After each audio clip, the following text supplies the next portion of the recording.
Welcome to the Crazy for Cult show. I'm Vanessa Cozini, and I'm crazy for all things cult. Tonight, we're crazy for Alan Carter. Alan Carter, the Renaissance man. He draws it, he writes it, he does it all. Alan, so tell us a little bit about what you do in the comic book world. Well, I write and illustrate 3 different comics. I've been doing that for about 5 years, selling them, promoting it at conventions and so forth. My first of my 3 books is a satire called Damn Tourists. It's this story of these 4 travelers who have habits that are so annoying on vacation, they're superhuman. So just think of a guy, there's a guy that has this loud Aloha shirt, fires a sonic blast. There's a guy that has tunnel vision, so he knocks people over. He doesn't feel it, so that's why he's invincible. We call him Mr. Invincible. There's a actual woman that gives people headaches every time she spouts off this information that's obviously wrong about a place she knows, because she thinks she knows everything, but she's always off. And the last guy takes horrible photos, and they go everywhere, annoy people. People put up with them because they spend money, but to a point, they do one thing that ticks everybody off, and they get kicked out. So that's part of their whole tour. They just think that they're only there for a short time, even though they're getting kicked out.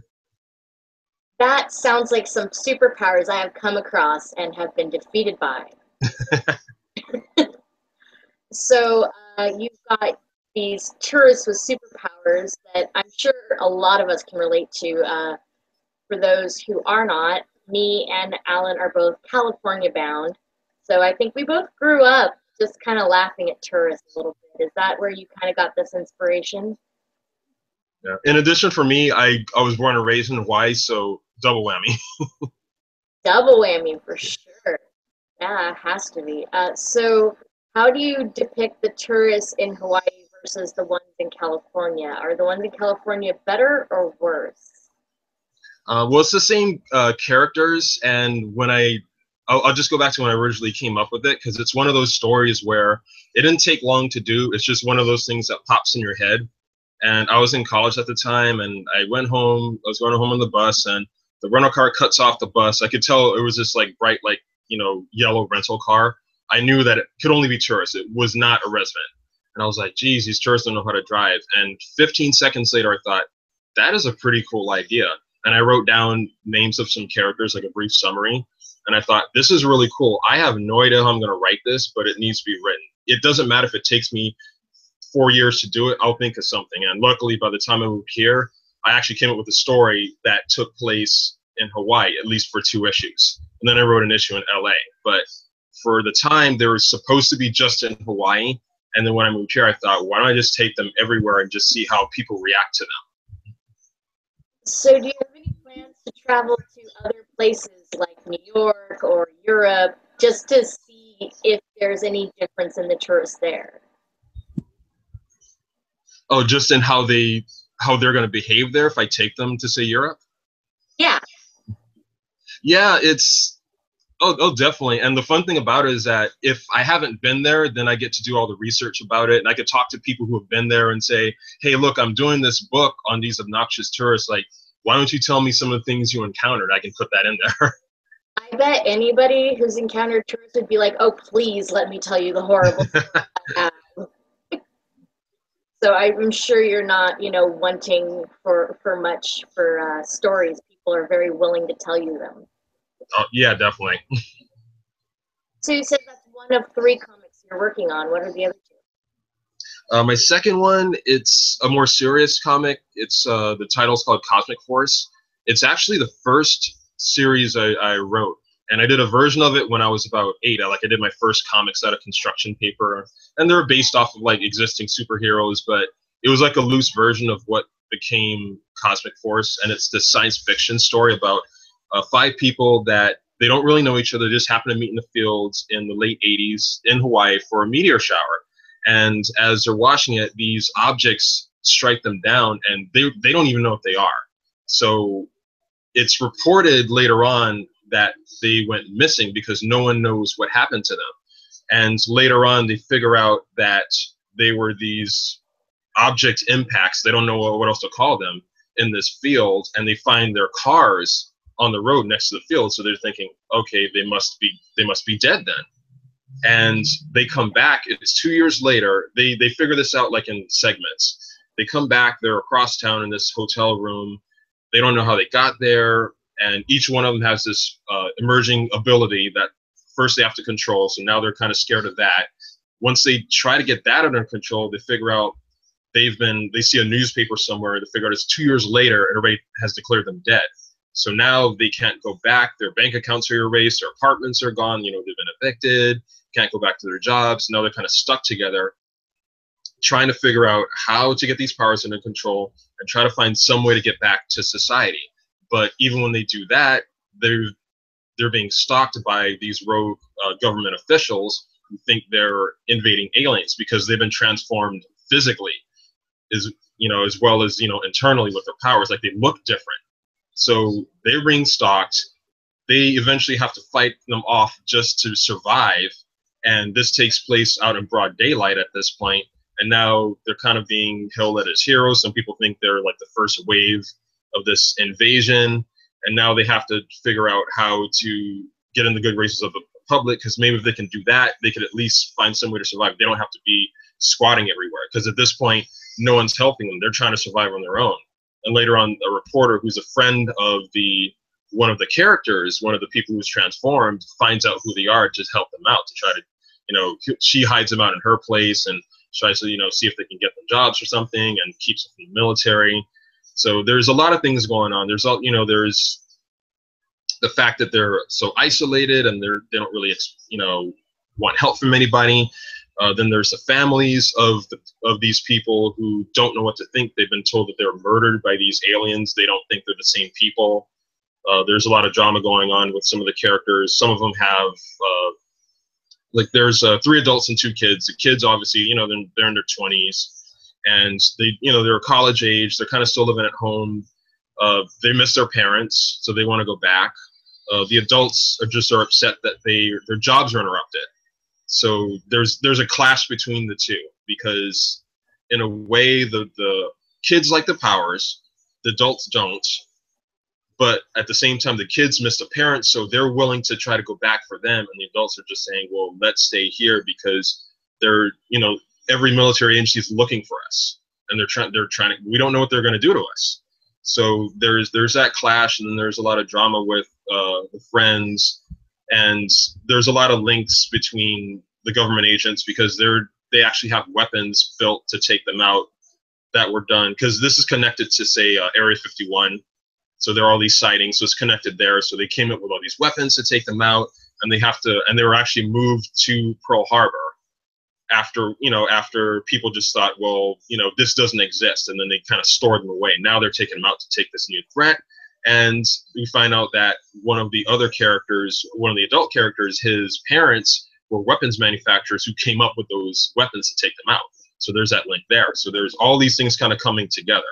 And then you're trying to find out, what happens next, what happened to them, because as the story goes along, you'll figure out exactly what happened in those 2 years, and who did this to them and why. So how long have you been working on this exactly? This book I've been actually working on this one since about 2000. I did the concept in 2000, and then the first issue took about 9 years, because I was trying to come up with the first issue, and then at least, say, the first 4 issues that were one big story arc.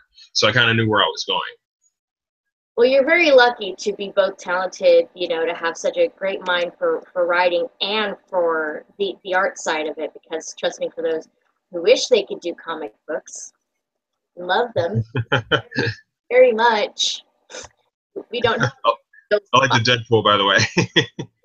You have to love Deadpool. He's doing a selfie with the head of Batman. I mean, loud, and I, for once, forgot to turn my, hold on. Am I there? Yeah, I can hear you, but your video is kind of freezing. That's because I got a phone call, and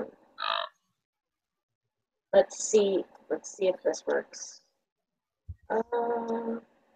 Technical difficulties, people. Since we're going through technical difficulties, I forgot to say that this is uncensored, unscripted, and slightly unhinged. Here's the unscripted part. Yay! So we'll power through this and people can just look at the nice, pretty picture of me when I talk. That's a nice Yeah, picture. that's okay. The sound's still there. Yeah, that's all that matters. I'm the woman behind the curtain again. We had some issues with the first one, and everything's so anyway. You were saying you've been working on this for, gosh, a lot of years, and it came to fruition in about 2009. So, do you have any like graphic novels that are a series of issues put together? I do. This series, I did my first graphic novel of. I, because I wish I had done this a little bit earlier, but hey, yeah, you live, you learn. The first convention I did was actually Anime Expo, where let's see. Are you there? Yeah. Oh, there we go. I'm Okay, so I did Anime Expo where I debuted Cosmic Force in the first two issues that were, professionally printed. And after that, they did pretty well. So I kept doing just single standard issues. And after I did the first four, one of my friends kept saying, you really should do a trade paperback. I would totally buy that from you. So I just thought, oh, okay, let me look into it because I wasn't sure how to do it or how much time it was going to take. And also, he was the only person who mentioned it. So I just thought, well, if more people mention it, then I'll eventually do it. And finally, at my last show, somebody said, you have to do a trade paper. I was like, all right. Enough people said this. I have to do it. So I finally did it. It came out about a few months ago, and I think I have just like 3 like limited editions, and it actually covers the first 4 issues are in that one book. It's about 152 pages, and it's just like thick stitching. It's when it came in the mail, I didn't even recognize it. And most of the floppy books that I have, like when they came out, I thought, oh, okay, yeah, that looks cool. But when I saw that, I thought, wow, I did this. And I'm my biggest critic, so for me to say that says something. Yeah, absolutely. I think anybody of any art style that I know will always tell me they are their world's biggest critic, and I believe it because I've seen it. And your art's really amazing, and you know a lot of different artists that we know. Oddly enough, we met at at a Renaissance fair. Yes, that's correct. It's so funny how you'll meet people. It's like most of the people I meet are at conventions, and I just met you at a Ren fair when I was talking to people who were making different stuff, and you're like, hey, and I'm like, oh my God, we both know Lonnie. But yeah, so do you find that it's easy to go out and just meet other geeks because it's more, we're not so much hiding anymore. we're very much out in full force with, this era of, comic book movies and all of that. Do you feel like when you say I'm a comic book artist, it's not something that people are going to be like, oh, okay. It's going to be like, oh my God, you're a comic book artist. Exactly. It took about, I think it was the 3rd year I was doing conventions, and I started doing, Anime Expo. I also did Long Beach Comic Con and WonderCon. Let's see, one in Las Vegas. By the 3rd year, I think, actually, yeah, 3rd year, I think that's when I met Lonnie. I met Lonnie Millsap at Kamikaze Expo in 2012. And then he told me about a lot of other places where you can meet artists. There's a monthly meeting in Burbank where there are a bunch of artists there. And then there are other artists that I met through other conventions. And there was actually a small show where I met the first 4 or 5 artists that I've met at other shows and introduced me to more artists. So it snowballed from there. And then we all kind of got together and started talking about shows that we've been at and then shows that we've heard of that the other person didn't, and we'll say, hey, you got to do this show, it's really good. And I would tell them about a show that I did, like, oh, okay, yeah. And then it becomes this whole family because then you meet them and it gets to the point where I go to a show and I have to get there an hour early, not just to set up, but I want to talk to everybody before everybody starts coming in. And that takes like so long because I realized, wait, there's at least, I went to WonderCon this past year and there are at least like 15 people I knew in Artist Alley and Small Press. But it's so much fun because then they know so many people, and then the fact that we can share between us, we can share reviews and how to get more exposure and all these different shows. So it's a great network where it keeps growing. Yeah, I absolutely love the atmosphere of like what's coming up is Kamikaze. Kamikaze is great for Artist Alley and WonderCon. I call Comic-Con commercial con because that's what it is to me now. I Yeah. hear they're going to get rid of Artist Alley entirely eventually. Like, that's, Really? yeah. So we're going to see if Comic-Con stays true to its fans. But other than that, you said you've been to Anime Expo. How would you say your experience is at conventions not geared towards comics versus conventions purposely geared towards comics? For Anime Expo, that was my first show, and I was actually sitting in on a table. We were paired, like there were at least three to a table. So it was actually one of my coworkers who had his own comic out, and he knew somebody that was selling anime figures. So she had the table. We just pitched in. So she was going to bring in the clientele, and then once they came in, they could see other things.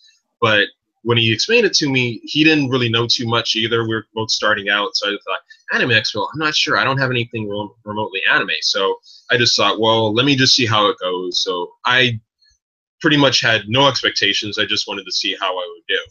And I went there, and I was there. I know it was a 3-day show, but I was only there Saturday and Sunday. And for Saturday and Sunday, I think I sold, between 2 days, it was about 7 books, $35. And I was just like, wow, because I didn't think I was going to sell anything. So I was really surprised that there were some people that were looking for something a little bit different. And there were and a lot of them had never been to a convention. And those ended up being a lot of my sales at the conventions I did later on. They came in and they would say, hey, I've never been to a Comic-Con, but I wanted to go because I couldn't get in San Diego, and I wanted to see what, all the fuss was about. And, they're more willing to see new things. A lot of new people tend to go to Artist Alley more often. So that really opened my eyes. So I would be open to doing it again. I have heard that those tables fill up really quickly, even more so than other conventions. But I would be willing to do it again.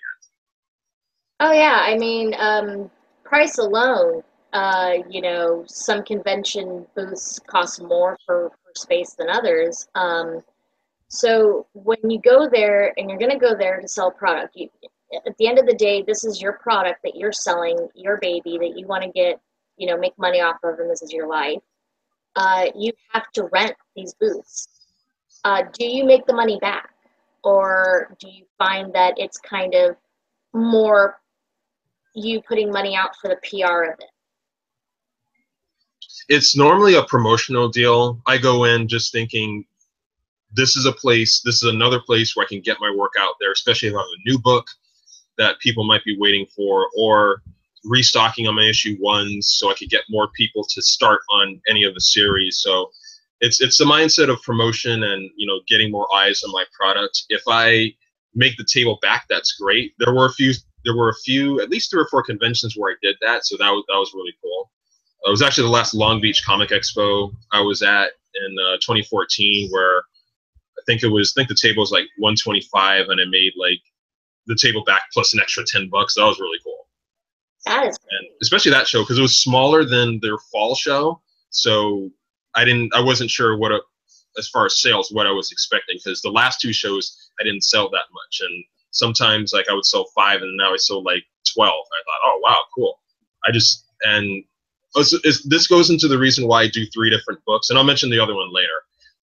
Maybe like the next thing we talk about could be the other book. And I don't know what people want, and it keeps me from getting burned out. So for me to switch between books is fun. And then when I have all the books out, the first thing people ask is like, wait, do you do all these books? I say, yeah. Like, wow. And then they're like, oh, okay, which one? And then they'll kind of make their decision. So let's segue into that third book or third comic. What is your third comic about? My third comic, that's my newest comic. It's called The Figure Speech Mongoose, and it's a comic strip collection. Mongoose? Yes, it's all about these expressions that we use every day that we don't really think about, and they're all done in comic strip form. And it was based off of a Flash cartoon I did in college, where it was this mongoose that had missed the bus, and then he takes his fishing line and reels it in, and then pulls the bus back and goes back on the bus. And I thought, and that was like just supposed to be separate. And then I did a Long Beach show, I think in 2012, a fall show, and I didn't do as well as I wanted to. And I noticed there's so many kids there. and it's like, you know, I don't really have anything for kids. I don't have this cute animal character, and I had this mongoose character for a while, but I didn't know what to do with him. So I thought, I went back into that whole Mongoose Catching the Bus comic strip, well, cartoon, and I thought, well, that's a figure of speech. Why don't I see how many other expressions I can use for them in comic strip form? So I started like say 4 strips in one book, and after I did that, I kept thinking of more, you know, figures of speech, and I thought I could actually make something of this. So I did at least 4 issues, and they're all kind of interchangeable. So you can go, I did 4 issues, but you can start with the 4th one if you want, because they're all, you know, the same type of deal, and there's just more. I started, the first issue has 4, the second issue has 8, third issue has 12, and you know, they're all just illustrating different things. Like I did one, thinking outside the box. He walks out of this box and he just goes into like a thinker pose. One called Lightning in a Bottle. He's, you know, he's just, you know, lounging in this rainstorm. He's got this little soda, and lightning goes into the soda bottle. So all these cute things. You know, you might have a really interesting audience with deaf individuals, because idiosms, that's what these are, more or less, is an idiom. You can't translate that into sign language. And so they might really get a kick out of that, because that's what they think when you say lightning in a bottle or think out of the box. I know sign language interpretation, so, you know, I learned that you have to figure out what the idiom means to then interpret it. You cannot just straight up interpret the idiom. So you might find a really interesting audience with the deaf culture. So deaf people, look for him. It's been a while since I was signing. Wow, that was rusty as hell. I did also want to mention that I do this game. You may have seen it on Facebook called Mongoose Monday, so that promotes the book. I've been doing that for about 2 years actually, and it's actually become its own thing. So a lot of people that don't know the book, although I'm trying to like now tell people, hey, this is related to a book, but it was more of a promotional thing where I would kind of do it and just say, oh, hey, read the book. So I wasn't sure how long it would last, but people just really look forward to the games. Where when I started out, it was basically just a single figure speech illustration, and you had to name it. And later on, I did it for about 6 months, and then around Christmas time, I actually did Christmas carols. So I illustrated I did, you know, Jingle Bells and We Wish You Merry Christmas and Jingle Bell Rock and Santa Claus is Coming to Town. And then when those did well, I thought, why don't I did pop songs that following February. So I did things, you know, Rock Around the Clock and, you know, Shout by Tears for Fears and Brick House by the Commodores. And I did all these little pop songs, and then it kept snowballing. People just said, people liked it, and then somebody said, why don't you do movies? And I'm like, okay, I'll do movies. And then somebody else said, why don't you do TV shows? So I ended up doing 4 different ones. So I did figures of speech, TV shows, pop songs, and movies. And for a while, I let people choose. And, you know, I kept adding more things to, you know, make people really get into it. So now anybody who wins gets a sketch prize, and it's their request. Usually it's the mongoose doing something. He's dressed up as something. He does like his own type of cosplay. So I'll do that if somebody wins, and anybody can then play. I'll post it like at 9 in the morning Pacific time until 9 p.m. Pacific time. So however many people can get the answer right, and then I'll post the answer, and I'll congratulate all the winners, and then I'll say anybody who wants an illustration, just send me a Facebook message, or if it's on Instagram too, just send me a message on Instagram and tell me the sketch. I'll sketch it for you. I'll put it on your page. So it's become its own little thing where people are like, yeah, I can't wait for the next Mongoose Mondays. I want to sketch. So it's funny doing those 2 different things. I'm trying to do, like, I just did a book based off of Mongoose Monday, so I'm going to release that. So now people know, like, it's directly linked with it. Everybody loves a good brain tease, so I think that's a really fascinating way to go about it and engage your audience. I mean, everybody looks for a way to engage your audience. You found a really unique way to do that. Oh, thank you very much. So with these 3 comics, and apparently Mongoose Mondays and some TV shows and all of this, do you see yourself, becoming, one of those people who just publishes books and sits back and drinks margaritas? For the time being, yes. My real goal is, I because I love doing conventions. If money was no object, I would just do conventions all year across the country, even the world. Because I've done mostly conventions in California and one in Nevada. I haven't done shows in Arizona yet. I'd love to do stuff on the East Coast. Those are the best things about it, because for years when I was a kid, you know, and even in high school, a lot of my friends had seen my books. And then when I moved here, the friends I met at, jobs had seen my books, and I never knew how to get them out to the public. So when I finally did my first convention, I thought, wow, finally my work is public and people can actually see it. And even if somebody comes to my table and doesn't buy anything, because most people, the first hour of a convention, people are just sampling things. So I just wait for that first person to come in and see the work, and maybe they'll come back later. But just seeing them pick up a book, and whether they're laughing at Damn Tourists, or they're intrigued by Figure Speech Mongoose, or they're entrenched in the huge story arc that is Cosmic Force, it brings a smile on my face. I can sit back and just wonder and say, this is why I'm here, because I want to see other people pick up my work. And if they buy it, great. And if not, that's cool. You might buy it online. But the fact is, they took the time out to go to my table and see my work, because especially at big conventions, the fact that they came over to your table is already a win.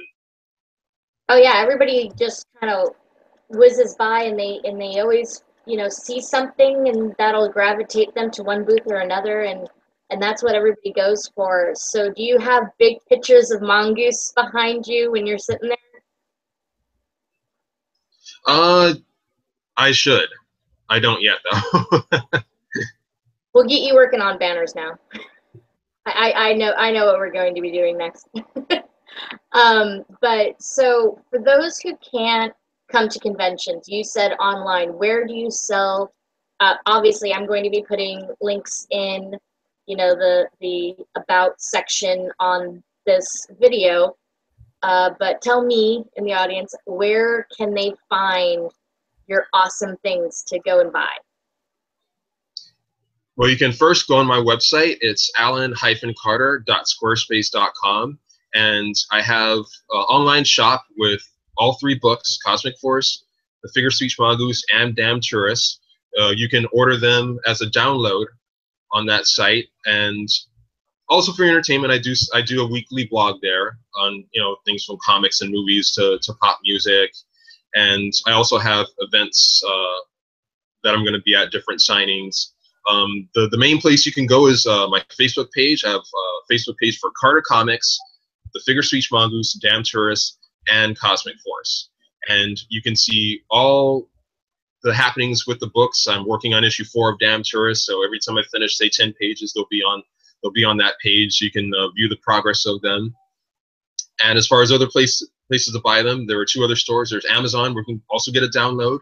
And there is indieplanet.com, indYPLANET.com/Carter Comics. All my books there, not just for digital download, but if you're a person that wants a book in your hands, you want that physical copy, you can order it from indieplanet.com, and they'll ship it to you, and you can have the physical copy. So you can have the physical copy of the Cosmic Force graphic novel if you want, or the first issue of Damn Tourists. So anywhere you want it. If you want to read it online, if you want to order it, there's many ways to buy my comics. Now, it's the 1st of August, and from what I understand, you got a couple signings coming up. I do. I have a signing. My first one is at Meltdown Comics off Sunset Boulevard in Hollywood, and that's on August 12th from 7 o'clock to 10 o'clock. And have all my books there. And I also do some prints, and actually the prints come with purchase of books. So I have some complimentary prints. I have a little print of the Figure Speech Mongoose doing a figure speech called On a Roll that people will get a kick out of. I have a Damn Tourist vacation photo of them at wreaking havoc in Niagara Falls too. So people that want to buy Damn Tourist, or Figure Speech Mongoose, or even a Cosmic Force, they can pick up a print along with the book. It'll come in absolutely free. Wow. So you're doing that one on the 12th. You have another one after that, I believe. And yes, I have one on August 29th, and that's at Emerald Knights Comics and Games in Burbank, and that's from 12 to 5. It's a part of a whole Artist Alley panel called Support the Independents. Oh, and they'll be right upstairs. And I'll have all my books there. I should be restocking on some books. I may have.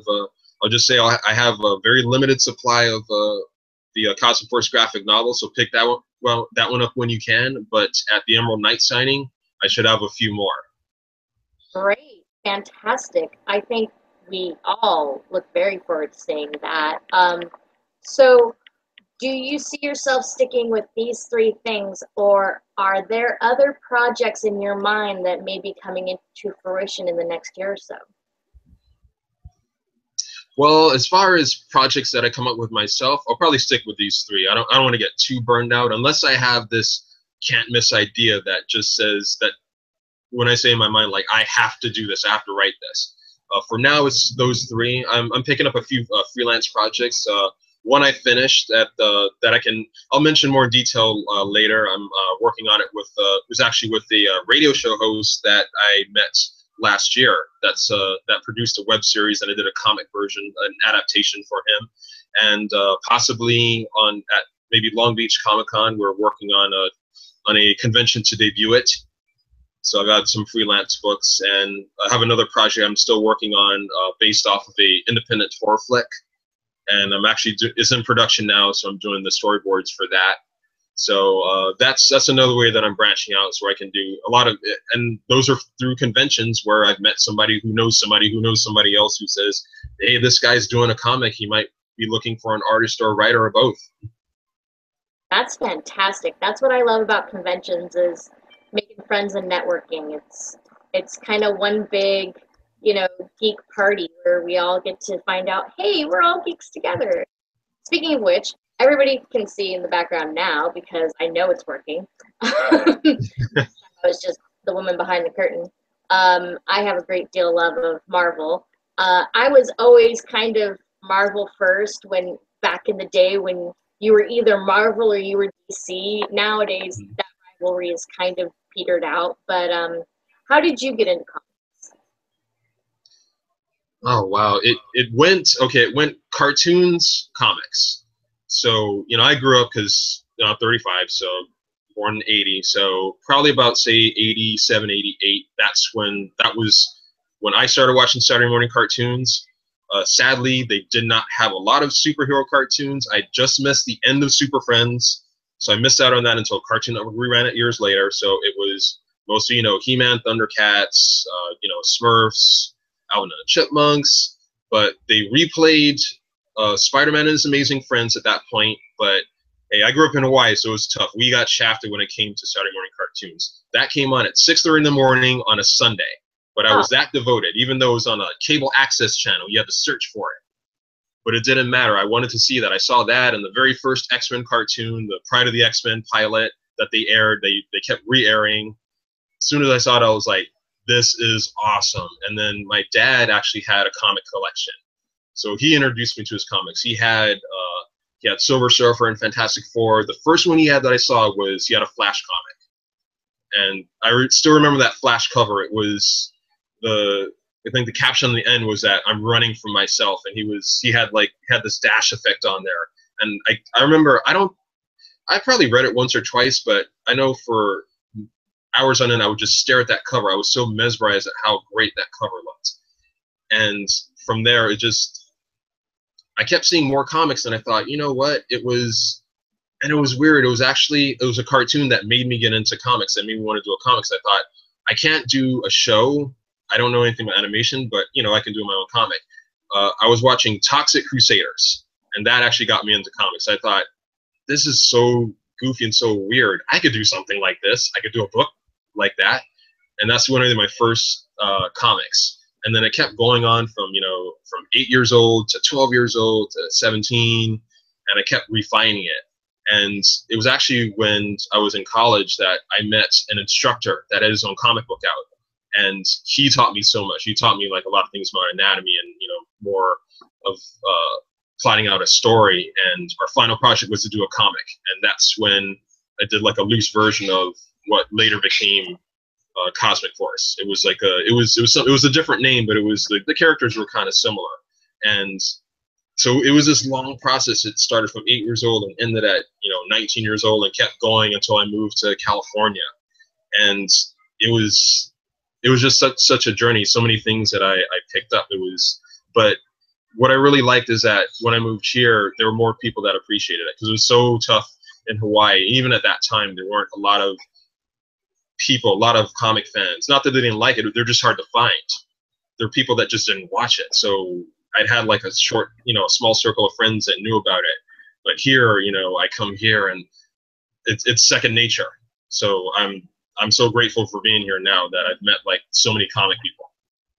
I've always found it very ironic that California would have so many comics, so many conventions, and yet most of the comics are based in New York. That's at least for Marvel, and a bit of DC. Although theirs is kind of made up metropolitan areas. But yeah, they did West Coast Adventures once and it failed horribly. But do you find that having lived in Hawaii and now having lived in California, that broadened your understanding of people that maybe has seeped itself into your comics? Exactly. When I did my first comics, just even as a kid, a lot of it was just based on what I saw off of TV and off of cartoons. So it was pretty much that. That was like my basis. And then when I moved here, that's when I really, it's funny, I took a lot of characters and situations that I dealt with, not just in California, but also in Hawaii. And I really realized that, I could put them into my comics. And especially when I did Cosmic Force, that was really a big thing. And some of it started when I was in high school. There was a point where I wanted to just do something. I wanted to sort of revamp the Cosmic Force story, and the story that I have now was based off of the fact that I was a big Unsolved Mysteries fan, because I wanted to do something that spoke about what I really liked, rather than just references to different superhero cartoons. Just something that had me in it. So I just thought, well, what am I into? Like, I really like paranormal stuff, so I was a big fan of Unsolved Mysteries. And even there's a show that was on briefly called Sightings that was like Unsolved Mysteries that I was really into. So I thought, I want to write a story like that. And it started there, and then I started putting in, different characters. So at first, some of my main characters were based off of my friends' personalities. Later on, they were just based off of their appearances. And then even when I got to Damn Tourists, I did the recent issue I did that takes place in California. I did a scene where they were actually crashing this movie premiere at Hollywood and Highland. And the movie premiere, it was technically a Cosmic Force crossover, where it was Cosmic Force the movie that was premiering, but I actually drew the actors out, and I drew the actors that I thought were playing the roles, and I did them in my own type of style. And then the crowd shots were actually, my friends were in there, so I had like my coworkers in there as part of the crowd shots. One of my friends bought the book. He was like, "Wait, is that me in there?" I'm like, "Yeah, I put that in you. I put you in there, dude." You didn't have to get him to sign off on his likeness? No, he was just happy he was in. Probably later, once I make a lot of money, he's like, "Man, could you pay me for that?" I'm like, no. I should have thought of that before, man. Yeah, some of my friends know there's a comic that I've been working on for the last few years, and I got an ex to sign over his likeness. And since we're uncensored, The Adventures of Window Man and Cockblock. Now, tell me, when you're looking at something and you're making it, do you care about who this is targeting, who your audience is, or is this just your passion, you're making it, and you just hope somebody's going to like it? Yeah, I usually do it for me, and then I just hope that other people like what I like. It's hard. Like, I try not to target, because then I feel like I'm losing part of myself. So if I try to target to say, oh, I just want to target to this group or that group, and then I feel like I have to do something for them. So I just think, well, the fun of making the comic is that I'm doing something that I enjoy, and especially like if your passion it just speaks from that book that someone's reading, then they're still going to be, even if it's something that they're not really into, if they see that passion in the book, they're going to buy it anyway, because they're going to say, hey, hey, look, I'm not into tourists, or I'm not into figures of speech, but I can just see how much work was put in here. I could see your passion in here. I want to pick that up to support you. And, you're making me get into it because you're so passionate about it. You're making me passionate about it. I have one thing I wanted to ask. When I walk down Artist Alley, usually it's not names or situations. It's the actual art style itself that draws me from a certain booth to another certain booth. How did you come to develop your own art style? My first art style, because it was so different, so it depended on the book. So when I did Cosmic Force, it was based off of a lot of cartoony type of art styles. And later on, when I did my other two books, that's when I really, I think, went into my style. Because when I did Damn Tourist, the first thing I wanted to do was make something that was completely different from Cosmic Force. So I just thought, this is a funnier book. This is more of a satire. This is, this is silly. So the weirder it looks, the better. So that's when I wanted to do something that's why I did this angular kind of blocky type of look, like a really big chin type of look. So everybody's kind of like that. So I just thought, it would really stand out more, and it would just look so completely different in it. And the look just says, hey, this is just a really fun book. It's not to be taken seriously. It's not about, any type of logic. It's just about being funny. And also, sending a message just about, how you shouldn't act on vacation. There's little messages like that. But in terms of style, it's just really silly. And for the mongoose, it was almost like a hybrid of Damn Tourist and Cosmic Force, where it was softer lines, but not a lot of detail, because it was just the mongoose character. And it was one of the first books I did where it was just a single character. So that was another thing. It was, you would think it would be easier, but because I was so used to doing teams of people, when I did the mongoose, I thought, wow, I'm so used to doing more than one person. I have to get into that mindset that I only have to worry about this character, and it's just the situations that he's in. And occasionally I'll put humans in there, but for the mongoose especially, it's he's very similar to, say, the Pink Panther, to where for a while he didn't really talk, or if he did, he didn't talk that much. And when he dealt with other people, you wouldn't see their faces. So you just you'd see chest, arms, and legs and things like that, because I want to make him the star. So yeah, there's so many different styles, but I think I really got into my style with Damn Tourist and Figure Speech Mongoose. And I have to also add in that conventions, when I have my portfolio out, I always make sure I have my Damn Tourist storyboards out, because everybody really looks at those and they always compliment that style. They're like, this is like a really cool style. Like, it was just something that they don't see a lot of. So I'm really glad that people have taken a liking to not just the book, but the art style too for that book. Yeah, I've heard Lonnie talk about it, actually.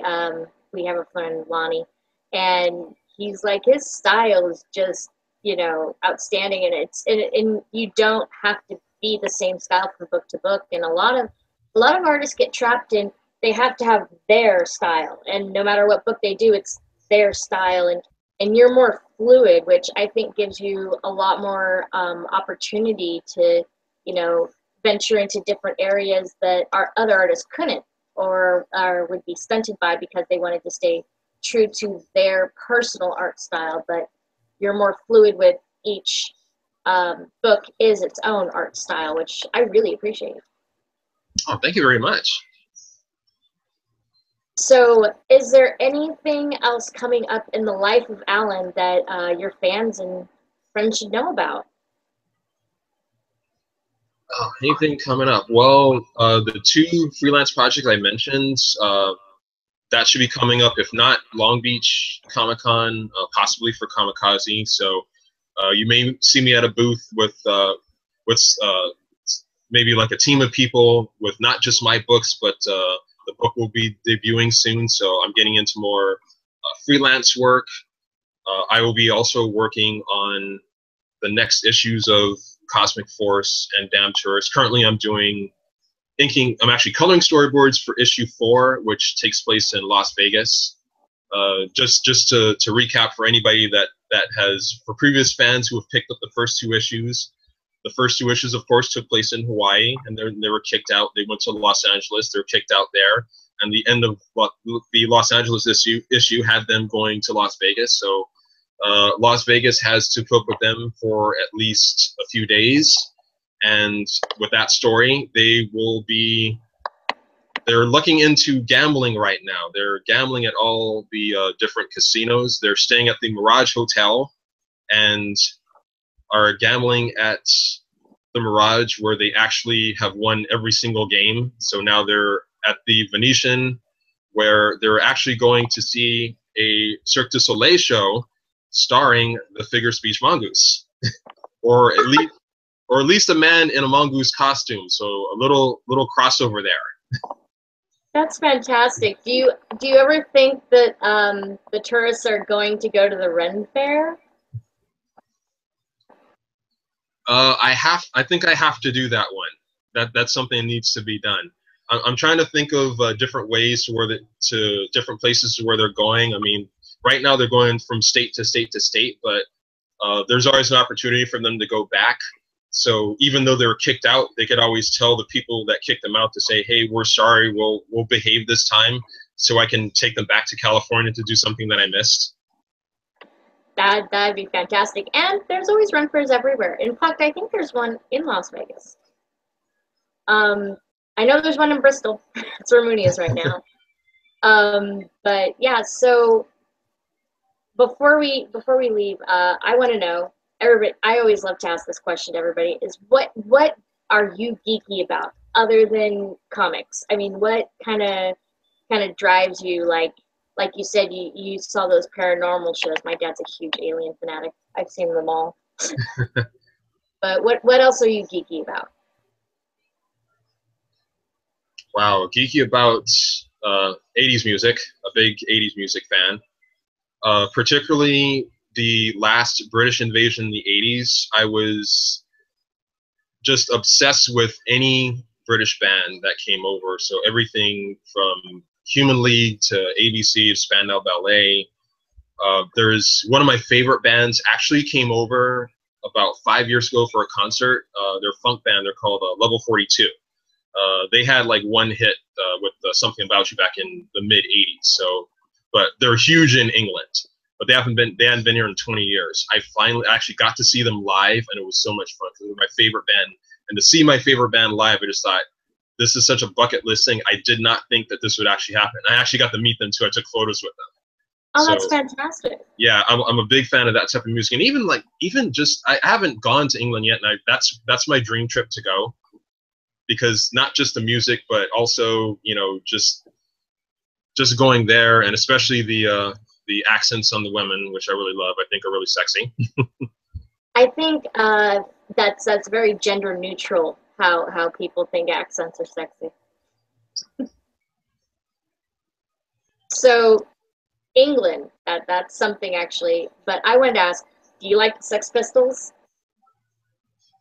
Not really a big fan. I think I'm more of like I'm a Brit funk guy.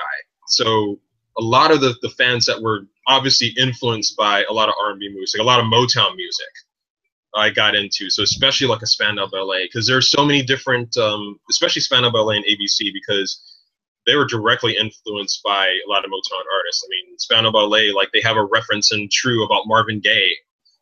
ABC has a song about Smokey Robinson. And a lot of, you know, James Brown and Luther Vandross, and I was really into that.